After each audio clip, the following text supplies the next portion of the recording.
So amazing results today. Francis demonstrated a punching power just over 129,000 units. That's higher than the previous record of 114,000 demonstrated by kickboxer Tyrone Spong. This is the highest recording ever, not only here in the Performance Institute, but around the world. Off-balance uppercut still generating 122,000 units, so really close to that overhand right, demonstrating his ability to throw hard punches off balance in the octagon.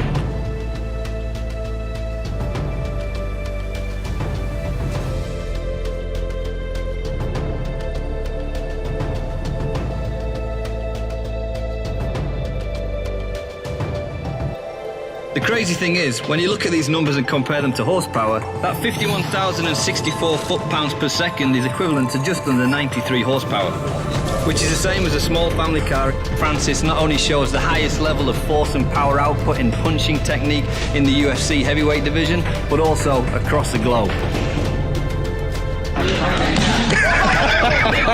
I really want to fight this big scary guy, Francis Ngannou. So, if you hear this right now, I hope you accept this fight. Man, let's give those people a real show. Hello. I've always wondered how a prime Mike Tyson or a current Deontay Wilder would do striking such a machine. How could Francis Ngannou's current tier of power compare to the heavy hitters of the boxing world? That's an intriguing question, isn't it? Nonetheless though, Francis Ngannou has done more than prove the power he wields. When you think about an unfair physical advantage, there aren't many names that could come to mind that could compare with Francis. That said, all the respect to JayJen Rozenstruik. After all, who deliberately calls out Francis Ngannou? I guess at a certain level, you have to be confident if you want the heavyweight strap. You have to believe in yourself. But the reaction Francis Ngannou has gotten for almost all of his career was straight up fear. That's testament to Stipe Miocic's tier of mental composure. But in the case of JayJen Rozenstruik, it was evidence enough that versus the fearsome physical advantage of Francis Ngannou, calm and mental composure is just not enough. The physics of this reality inevitably took over. That said, let's now take a closer glance at Francis's bout versus Rozenstruik. Francis Ngannou standing with one hand protecting the chin. Just look at how far back Francis is loaded into his arm. He's winging the blow from another dimension. This is Deontay Wilder tier of load up. When Francis Ngannou said he was working combinations with his coach, I almost laughed a little. I've had no personal experience with a coach who would actually train this style of punching, and even then, just look at the size difference between him and his coach. I would genuinely feel bad for him if every day Francis was hailing this tier of doom at him via combinations. The thought itself is just terrifying. But now consider this. These shots are very easy to see coming, but Francis Ngannou was fast. Forcing Rozenstruik onto the back foot, Francis Ngannou misses 3 blows with the 4th shot barely grazing Rozenstruik. Just like that, the lights went out.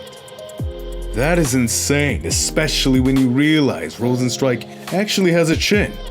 One punch and a hail of wound-up devastation is all it took. How did Stipe Miocic take this and then come out on top? This is all absurd, but here's a more important question. Every boxing coach you go to often frowns on this style of striking, and for good reason. If you throw haymakers, you leave yourself prone to getting timed. We actually even saw Francis eat a strike, but he just mowed through it like a lawnmower versus grass. Nonetheless though, consistently, over and over again, this style of striking seems to clatter out as a winning condition, as messy and as horrible as it may look.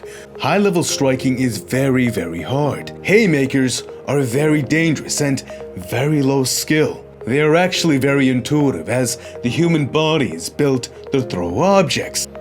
We have much more limber shoulder, We have much more limber wrist, all that sort of thing. And a lot of that was in place by Australopithecus. So if you watch a really good thrower, like, you know, a gridiron, a football player, a baseball player, or hunter-gatherer throw, you know, it's a full body motion. You step forward with the other leg, there's this rotation, in the very last minute, you bring your wrist through.